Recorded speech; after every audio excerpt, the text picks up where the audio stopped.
Hey, welcome to our show. I'm Dr. Leti.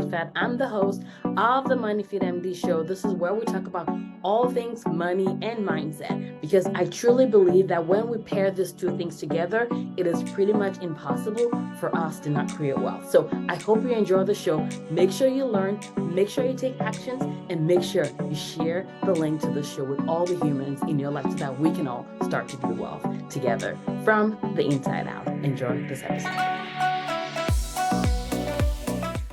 Hey guys, welcome to another episode with the Money Fit MD. I am so excited. Well, of course, I'm excited because I get to hang out with you guys, but I'm also excited because of the guest that I have the honor and privilege of bringing to you guys today. She is not a guest to my podcast anymore. I think it's her third time. But if you've listened to her on my podcast before, do not be confused and assume we're going to talk about the same thing because we're not. But we've literally spent the last, 35 minutes just like talking. And so now y'all get to listen to our conversation, and it is going to be so helpful and so impactful to you. So welcome, Letty. Thank you for having me. I'm so excited to be here and talk about something different this time. Okay, for those that are just new to my world and maybe they're like hiding under a rock, can you tell us a little bit about who you are, what you do, and why you're here with me today? Sure. So I'm Leti Alto. I'm a physician, family medicine physician by training, and became a hospitalist, and then started investing in real estate in 2015 to build this other source of income that was going to allow me to work in medicine on my terms. And then ended up achieving financial freedom in 3 years, and then started a blog called Semi-Retired MD, which has now morphed into this business that helps physicians and high income earners learn to invest in real estate and buy their own portfolios that help them become free and create that other source of income outside of medicine. I love it. So are you currently practicing medicine or are you no longer practicing at this time? Yeah, I stopped in October of 2020, and then we became digital nomads in 2021 with our three little kids that live with us, and then just have been traveling about 6 months a year and living in Puerto Rico part-time, and just we really built the life that we dreamed of when we first started investing in real estate. And so that's that freedom, that time freedom. So let's go back to when you started. So you talked about investing in real estate, but today a lot of our conversation is going to be about entrepreneurship.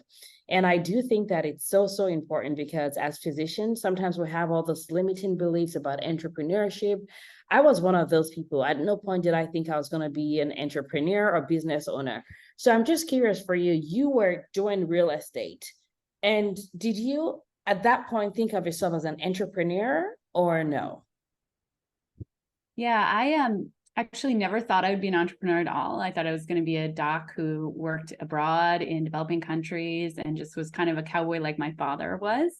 And my first taste of entrepreneurship was when I met my husband, Kenji, and he had a startup and he was teaching physicians how to appropriately chart to be able to maximize the income coming into the hospital. And so a lot of times as physicians, we of course know the medicine, but we don't know how to appropriately write it down in a way that maximizes billing.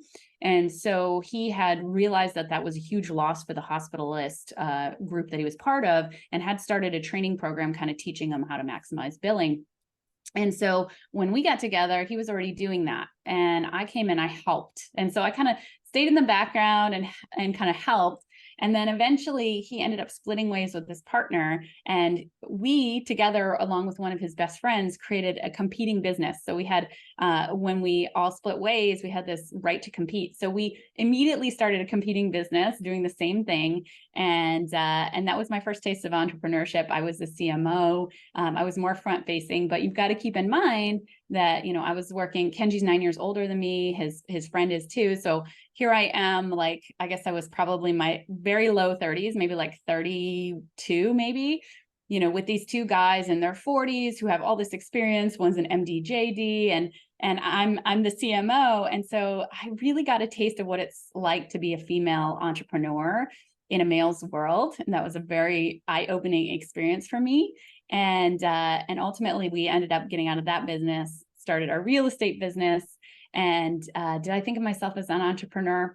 I don't think I slowed down to ever think about it that way, but reflecting back on it, of course, real estate is entrepreneurship. It is buying little businesses that are properties that are already running and they're running poorly. You make them run better, they're worth more, and then you sell them if you want. So that's what real estate is, absolutely, like buying lots of little businesses. When you got your first CMO position, did you go through any training or did you just figure it out by yourself? Completely figured it out by myself. Yeah, I had no idea what I was doing. I think a lot of people out there think they need an MBA, but as a physician, you know how to think. And that is probably more than about 95% of the world. Nobody is active thinkers, but as a physician, you are actually trained to be an active thinker. You're trained to see somebody, hear the patterns, try to put all the things together, make sure you rule out the worst things, do the tests, get evidence, collect it, change your what you're doing. Like, you are absolutely trained already to be an entrepreneur. And so, yes, you don't know how to start an LLC. Who cares? You can go find somebody who knows how to do that. You know how to think. You absolutely have all the skills you need to be an entrepreneur. So when you started CMO to real estate, and now you've added the educational piece to it, teaching physicians and high income professionals how to do real estate. How was that transition for you? Because, you know, so many family medicine physicians that I've had the pleasure of meeting and working with usually start with a lot of limiting beliefs and a lot of like thoughts about maybe a low self-concept. I would just call it that, in terms of like what they think they're capable of doing. Is that something that you ever felt, or were you just in your own world doing crazy stuff since birth? Um, I got pulled aside when I was in residency and had like a mentor who I had a lot of struggles with. And he pulled me aside and he said, "It seems like you have a lot of self-confidence. Like, why do you think you have that?" And I said, "Well, I was raised this way. Like, I was raised to have self-confidence." So I think I was extremely lucky that way. It doesn't mean that I didn't have fear. It doesn't mean that I didn't have doubt. But at the same time, like, I believed in myself in a way that probably a lot of people don't. And I've built that over time. So even if you're in a situation right now that aren't sure what you're good at, you feel lost, maybe you feel kind of restless, which is what I felt for a long time because I didn't feel like I had a purpose. Just know that you can use a little spark, a little sliver of believing in yourself, and you can build it over time to become more and more and more confident. You will always have fear. I still have fear all the time about new things that I'm trying. But I built that sliver of self-confidence up over time. So I guess that's a long answer to say, yes, some of it was there, but it's definitely not to the level that it is now. And I've worked at it a lot. Okay. So when you decided, let's go from owning real estate, which is its own business, to now let's start teaching physicians, was there a training that you got in terms of like the how do we do that, or you just sort of like winged it again? We totally winged it again. I love teaching. I've loved teaching. I mean, I won teaching awards in residency. So I've always loved teaching. My father is a family doc who taught in residency. So I think that the teaching skills were already there. And I would argue that, again, most physicians have those teaching skills. You are used to teaching interns. When you're a second year resident, right, you're teaching the interns. You know how to teach. And so I leveraged those skills when I was involved in that first business with Kenji, where we were going and teaching physicians. I felt very nervous. I felt very out of place. I felt like, who am I to do this? I had a lot of imposter syndrome in that business. But when we got to real estate, I felt so confident about what we had done for ourselves. It felt like, instead of thinking of it as like leading, even, I was looking at it as just sharing what I had learned and helping other people. I have to tell you that I had a huge fear of public speaking for a long time, and doing my first conference to talk about real estate took me 9 months of preparation. And the one key that I learned is, when you are thinking about yourself, that's very selfish, and you're not going to deliver for your people the way that you need to. And so if you think of it not as it's about me at all, it's all about serving, it's all about showing up and loving on your people, about delivering as much value for them. It takes you out of your head, puts you in your heart, and you will show up differently, and you will teach at another level. So if anyone is out there thinking like, I'm not sure if I'm a good teacher, if you lead with your heart and you do it just to help others and share and love on them and bring value to them, you will be able to teach and touch people in a different way than you think you probably can when you're in your head. I love that. And I 100% echo that so much that even till today, when I'm speaking or when I'm trying to do something, like when you're thinking about yourself, it's just normal, right? You just think about your limitations and all that. But when you think about who you're here to serve, it really takes you, which usually is a bottleneck, out of the equation. And now you're just here to like help someone else, serve someone else. I will say though, as physicians, in medicine, we've been told that service is a good thing. But most physicians, I would say, have no problems with serving. But then when it comes to getting money or taking money in exchange for that, that is when a lot of physicians struggle. Is that something that was ever an issue for you? Absolutely. Yeah. I think we all feel, I think part of what we go into being physicians is we want the certainty of knowing we're going to get paid, but we also feel guilty about, asking people for money. It's very much in the system that it's already taken care of for us.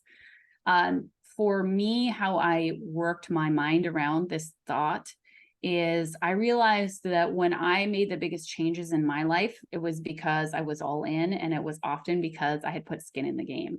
And so that I am a big fan of Tony Robbins. And when I signed up for Tony Robbins' mastermind for a year, I put so much skin in the game. It was life-changing amount of money for me. And so I took it seriously, and I showed up at another level, and I implemented exactly what he told me to do. So I realized how spending that money affected my life. And so whenever I had that kind of guilt or that feeling of like, and by the way, you will get attacked by other physicians, and that doesn't feel great either. So there are many times we've been attacked for charging money in general. Whenever I have that experience, I reflect upon, if somebody was paying, $1 for something versus $10,000 for something, you show up very, very differently. And so I would say that truly the transformation is in the transaction, but you're going to have to battle with your mind and put your mind around that to start to believe it. Do you still struggle with that? And do you still have to remind yourself, or are you now so seasoned and experienced, and you're like, oh yeah, whatever, I got this? No, I still struggle with it for sure. For sure. Every time you go and you put a new price out there, there are a lot of things that come up in your mind, and just realize that, and I'm sure everybody knows this from listening to your podcast, that everything your brain offers you is not necessarily true, and you don't have to believe it. You can choose to change your thoughts. And so just change your thoughts about it. And I know it sounds kind of wild to people to be like, well, then you're just not dealing with reality, but you're not dealing with reality all the time anyway. Your thoughts are all through lenses of your past experience. You're not really dealing with reality even when you think you are. Absolutely. Most of our fears are not really based on reality, right? It's just made up stories. So if you're going to make up a story in your head, why don't you make up one that helps you actually serve humans, be well, be better, and be here to do the work that you're meant to do? I 100% agree with you on that. So let's now fast forward to your entrepreneurial journey. At what point did you hire your first staff member or assistant? At what point did that happen in your journey? And how was that? Yeah. So my first hire, actually, I hired to help me find other people. And the person came to me kind of naturally. They took care of one of our kids, and I just loved her energy. I just loved how she showed up. And when you're in the personal development world and you're in and around people who are working on themselves, when you run into people who are working on themselves and thinking differently and growing, conversation. And so I was in a situation that I just started talking to this person after they had taken care of our kids. And I was like, oh my God, like, I love your mindset. I love your growth, kind of the way that you're seeing your future and the way that you're constantly growing and learning. And so I basically was like, hey, do you want to take on, do some roles for us? And then tested them out for a little bit. And then eventually this person turned out to be a full-time employee of the company who then helped me find my other employees. And so it really, I think a lot of people start out with like VAs or personal assistants. And that's kind of how I started out, with somebody just to be a general help with everything, and then tested them for a little bit. And then as they proved themselves, gave them more and more responsibility. And I do realize one thing you haven't asked me, but I want to make sure I mention is, yes, I winged all this myself, but I was always reading books. I was always listening to podcasts. And when I got into the Tony Robbins world, I was learning a lot of business stuff. And then I went and got like Keith Cunningham, who is an incredible business leader, and started learning from him. So I had mentors in all these books and all these programs that I was going for. So even though I didn't have this formal MBA training, I will say in what I was learning. That is super helpful to hear, because a lot of times I think people struggle with the idea of like investing in learning skills. How did that happen for you? Because again, as a family medicine physician, earning whatever hundreds of thousands of dollars, and now you're going into a world where you're paying that amount in tuition per year to learn skills that you now have in order to be able to be a business owner. Was that hard for you? And how much role did your partner, your husband, play in that as someone that had already been experienced in business? Extremely hard for me. Before we went to our first Tony Robbins event and signed up and, paid basically multiple six figures for it, we were talking to somebody who was a coach, and they were talking to us about doing their coaching program. And I remember after we talked to them, I was like, oh my gosh, would you ever pay like $10,000 or $15,000 for a coach? Like, that's so much money. Turns out, by the way, that this coach was $36,000 for his program. I didn't know that at the time. So I had a lot of limiting beliefs. I didn't have anyone around me spending money on themselves, on personal development, on skills or coaches or anything like that. I had no models around me, and neither did Kenji. So it was a completely new idea to us. And luckily, when we were at the Tony Robbins event, he saw the vision of it, and he was like, we need to be around people who are pushing us to grow and pushing us to get better. Like, this is the community we need to do that. And it took him about 2 to 3 days to convince me. And luckily, we had a couple other friends that we were at the event with who were also convinced. So all of us signed up together. But boy, that was a huge amount of money. And once you pay that amount of money, just know it gets easier and easier and easier to pay money. But again, the money that you pay out, it makes such a difference in how you show up, and you will take action at a different level. So I encourage you all to go buy Latifat's programs and spend that money, because you will be a different person just because you spent the money on yourself. Absolutely. And it's not always easy. I remember my first investment. Well, I mean, to be honest, we all got our medical degree. So that was an investment. So we have paid multiple six figures. We just don't think about it like that. But my first investment in the coaching world was $18,000. And that was hard for me to do. It was $18,000 for like 4 months to learn the skill set that I needed to be a coach. And I was like, man, this is hard. Right now, I've gone on to, pay more money than that, but it's not because it's easy to pay the money. It's because now you're training yourself to see that it's not just about what you're paying. It's the return on the investment that you're getting. It's the time that you're compressing between when you start to when you get the result, but also it's seeing the importance of surrounding yourself with the right people, which you kind of brought up, because if you were not at that event with peers that understood the vision and were doing something similar, I don't know if it would have been harder for you to pay that money in order to be in the program, which has, changed your life right now. Mm-hmm. No, it was really, I have to attribute a lot of it to Sunny Smith, because Sunny Smith, Empowering Women Physician, she really was the first person I ever met who said, whatever I think I can do or whatever I want to do, I can actually make it happen. And I was like, what do you mean? Like anything? Like, wait, there's so many things that are impossible. And she was like, nope, anything I want, anything I put in my result line will happen. And I'm like, oh, wow. Like, and so being around people like that, you can't help but start to believe in yourself and what you're capable of doing at a totally different level. So really, the people you are around will play a huge role in where you go and what you do. And I'm very lucky to have been basically paid into a program to be around those people, but then also to have found those people in this physician community, people like you who are like, we sat here for 35 minutes, like exchanging ideas, helping each other think bigger, like kind of nudging each other in certain directions, right? And if you don't have people who believe that you're capable of more than you're doing right now, like, and want to support you and lift you up and share, then it's going to take a lot longer to get there. So you need to find the right people to be around for sure. What's been the best part of entrepreneurship for you? The people, for sure. The people. I feel like at our age, a lot of people are lonely and they feel isolated and they feel kind of lost.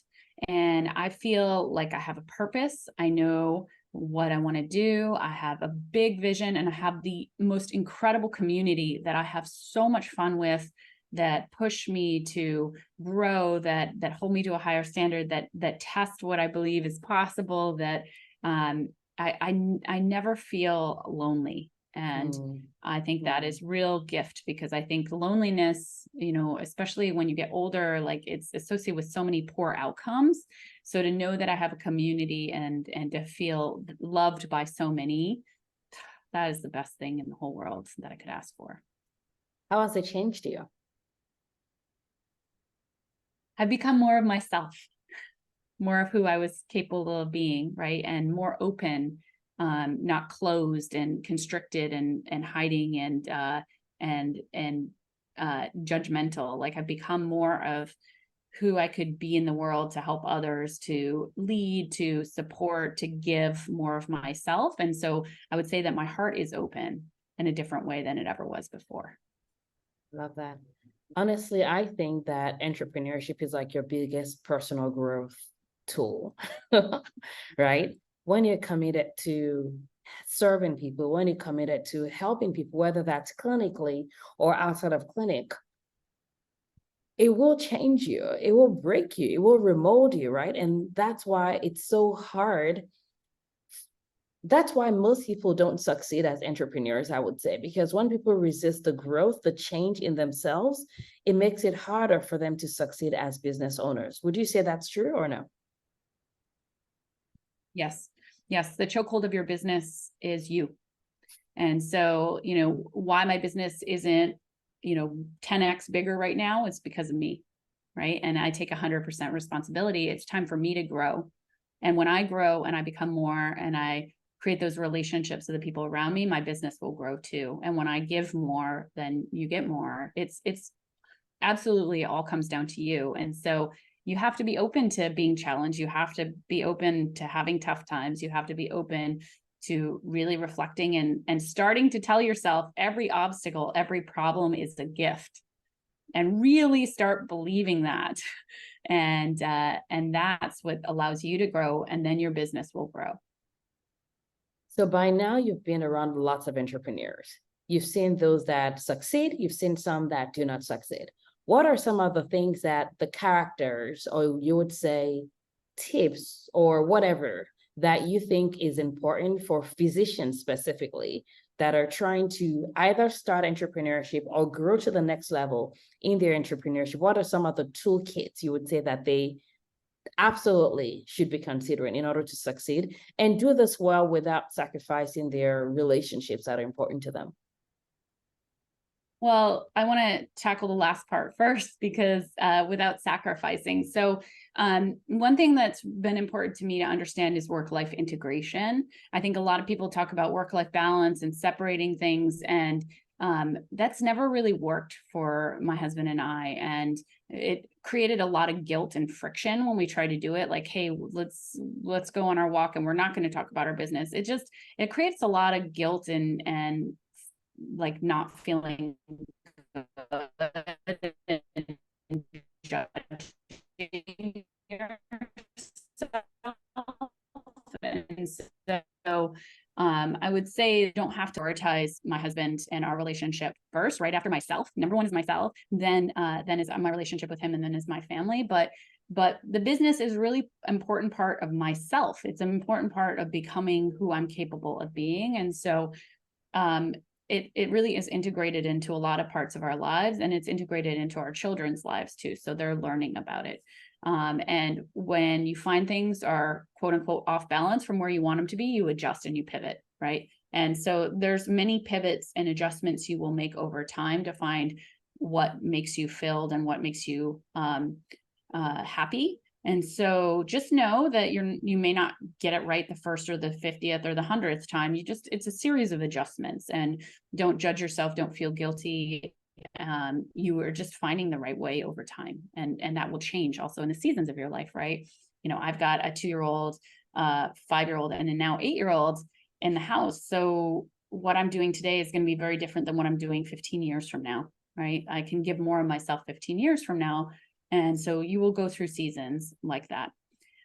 So things to do, I think number one is grow and work on yourself and work on your mindset, because that will absolutely lead to the greatest success. So I would start there. I would start showing up and reading and doing a lot of personal development and building those relationships. And when you build those relationships with others who are doing really cool things, they'll start to influence you in very subtle ways or maybe very obvious ways.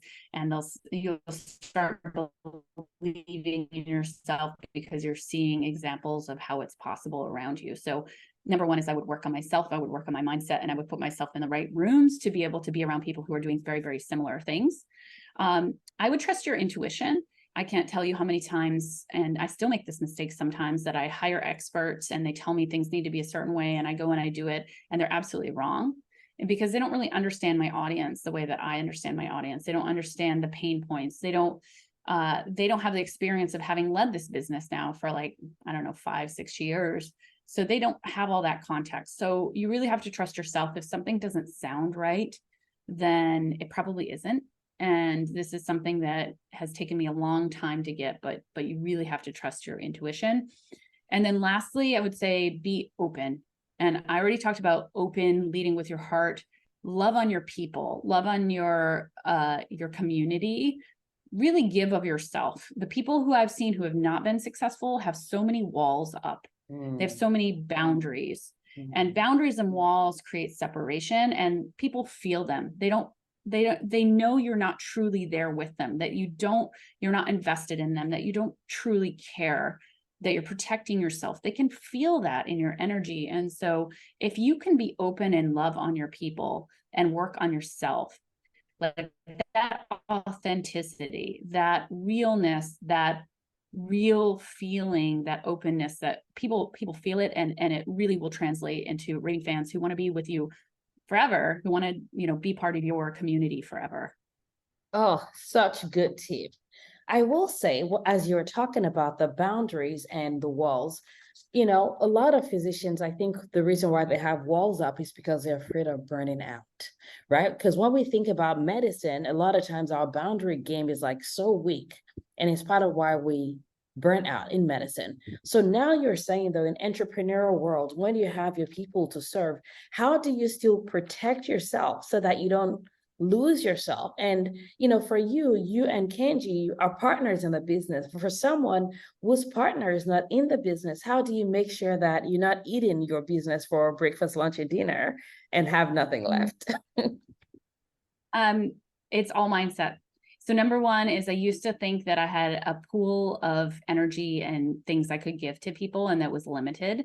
And about, a year and a half ago, I did a meditation and I realized that was total crap, and that I had unlimited energy and love to be able to give to people. So that just was very transformative to realize, because I had somebody at an event a couple weeks ago say to me, one of our students say, my gosh, you must get so drained with people always coming up to you and kind of taking your energy and wanting things from you. I was like, no, I've decided that I have unlimited to give. And so there is no limit to what I give. And so if I'm looking after myself first, and I want some time alone, or I want to do something instead of something else that somebody wants me to do, then I don't need boundaries, because I'm looking after myself, and that's what I'm choosing to prioritize at that moment. It's not that I'm cutting the other person off. It's like not setting up a boundary between them. It's just saying, like, this is actually where I'm going to spend my energy right now. And it's a deliberate choice, intentional choice. So you do not need boundaries if you're just choosing where you focus. Does that Ooh, make sense? that makes a lot of sense. And I have seen this. I think this is so important and good that we're talking about this, because I've seen this even in my own life. And that's why I brought up the point about preventing burnout. Like, I have been really, really careful to protect my time in medicine to decrease my burnout. And then when I started being an entrepreneur, I brought that into my business as well. And it was good. But, and I think part of this is just like the more time you spend loving on your people, the more time you spend loving on your people. And like, I love my people. I told her I'm going to be in Thailand soon. I'm going to be meeting with one of my members, and I cannot wait to see her. Right. And it's like, is this life? Is this business? Is this work? I don't know. It's love, it's serving, it's giving. But I love that you said it's also about taking care of yourself and asking what you need so that you can make sure that you take care of others. So for you, if you need to resting is important. Take care of yourself. We're not saying don't do that. We're not saying pour out empty, but we're just saying maybe question the thought of how much love, how much energy you think you have to give. And that's something to play around with. I love that so much. And when I reflect on burnout, because, I had the same thing when I was a physician, I had some level of burnout. It was, and putting up boundaries, right, about what you're going to do. Again, if I had at that point said to myself, like, I'm in control here. I have choices. I'm empowered to choose how I spend my time. I wouldn't have had to put up boundaries to say, hey, work can't cross this boundary. I would have just chosen in the moment to say, I want to spend my time over here, taking care of myself, taking care of my family, right? And it's not a boundary per se. It's all in how you think about things. Because boundaries build walls, and they have a downside too. Yes, it's choices. It's choosing to cover a colleague, but it's also choosing that you don't want to do it this weekend, right? It's that choice where it doesn't feel like this protective thing against, around your heart, but it feels more fluid and you have the power to make that choice. I love that so, so much. Thank you for sharing that. About work-life integration, is there a book you recommend for that? Or is this something that you learned on the streets? I think The One Thing is a really incredible book by Gary Keller. It was the first time I ever heard about work-life integration, and it's the first time I heard about like work-life balance. It's not really real. Like it's like a constant adjustment, and it's like the airplane, right? That's going to Hawaii from Texas, right? It's constantly adjusting because it gets off path all the time. That makes so much sense to me. And that things change over time. Somebody in your family gets sick, you adjust, right? Something happens, you get injured, you adjust. It's also fluid. It doesn't have to be rigid. It can be in flow. And I think that's one of the talents of women in general, and the feminine energy, right? We can flow.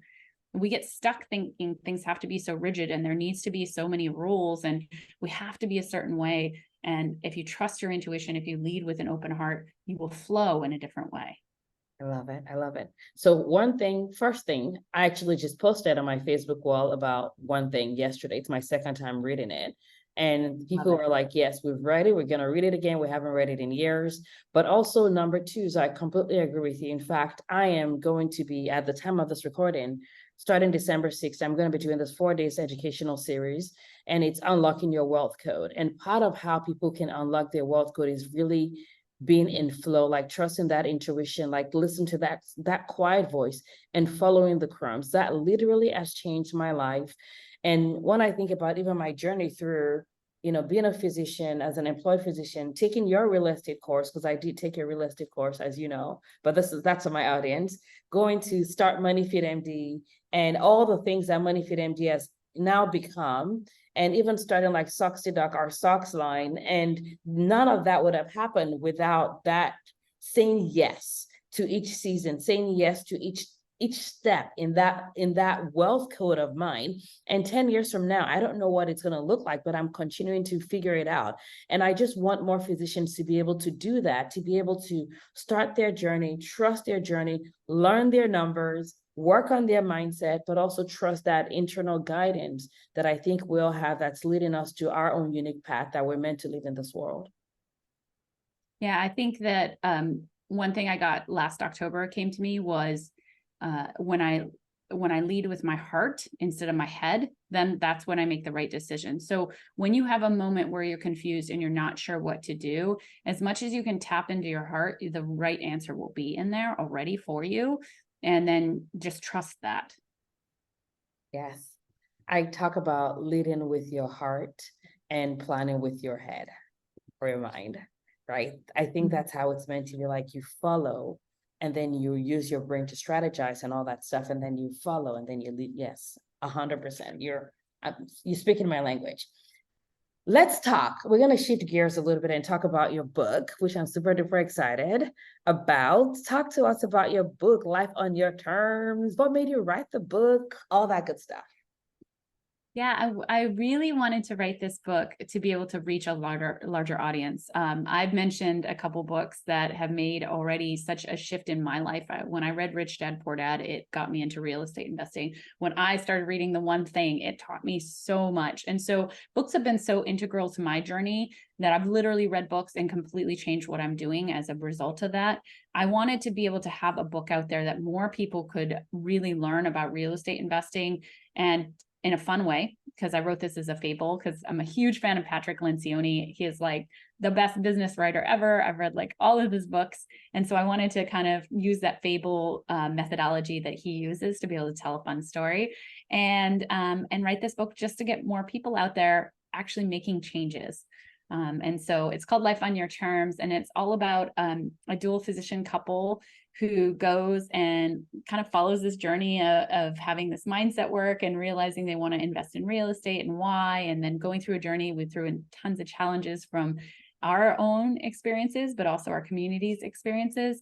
And then on the other side, there's a physician and his wife who go on that traditional path where they're working harder and they're saving their 401ks and they're spending money on liabilities. And you see the kind of parallel tracks that they go along and the results of them. And it's an experience that has really rung true to in my own life, where we went a certain way, and there are a lot of people in our community have gone that way with it, creating another source of income.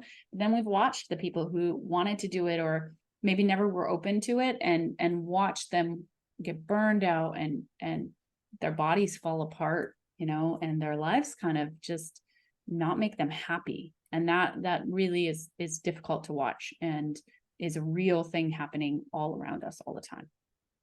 All right, so where can we find the book for those that are listening? Because I think y'all should go get it, regardless of whether you're a physician or not. So it's called Life on Your Terms. And I've shared a link with you as well for your listeners. If you're listening to this right now and you go and you get the book, I wanted to also make available to you guys, we have this introduction to real estate course called Ignite Your Journey. And so I gave that link to Leti. She can put it in the show notes to be able to go buy the book on Amazon or wherever else you like to buy books. Again, it's called Life on Your Terms, Why Doctors Use Real Estate Investments to Set Themselves Free, and How You Can Too. And then you can go to the link that she's going to put below and get a free mini course, which we normally sell for $200, to be able to get you started in seeing real life examples of how to invest in real estate.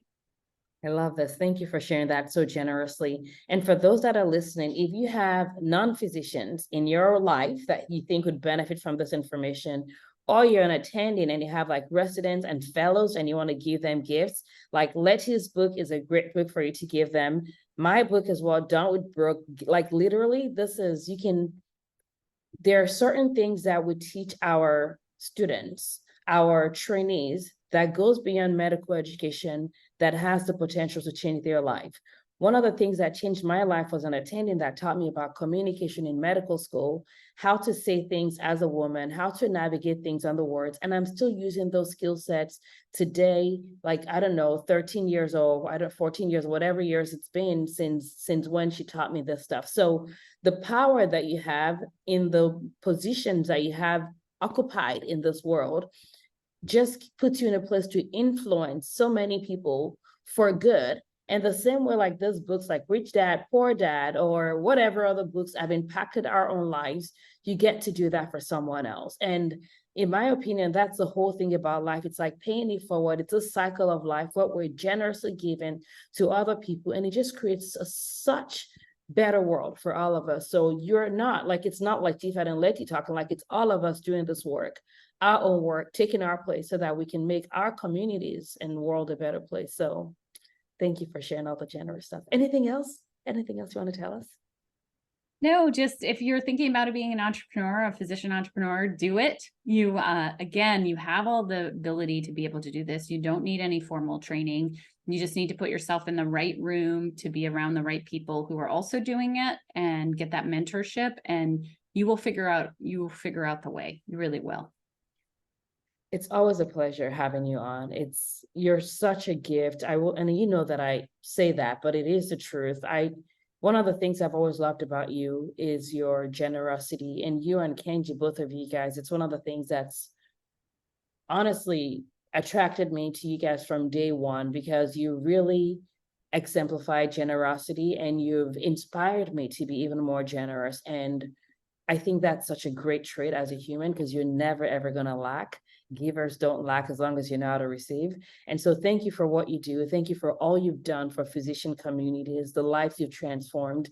I mean, I'm taking a sabbatical right now. The power of real estate is part of how we have the confidence and that freedom. And we learned that from you. So if you guys want to reach Letty, I mean, she has a course. We're going to put a link on here so that you can have all of her information. But for those that are like, I don't know, photographic or amazing ears, do you want to tell them real quickly what the link is so that they can go find it and make sure that they don't miss out on following you? Yeah, so Semi-Retired MD is my website, and it's exactly how it sounds, SEMIRETIRED MD.com. And on that actually is where you can find Life on Your Terms in there. And then our courses, we teach about long-term rentals, short-term rentals. And we have 2 courses called Zero to Freedom and also Accelerating Wealth. And if you go under Learn with Us, you'll be able to see all of that. Thank you so much for being here. I hope you guys have enjoyed this episode. Make sure you share this link with other physicians in your community that you think could benefit from this information. We're here to support you. We're here to serve you. You're not alone. Just reach out and we're here to serve. So thank you so much. And don't forget to leave us a review as well. Bye, guys, and see you in the next episode.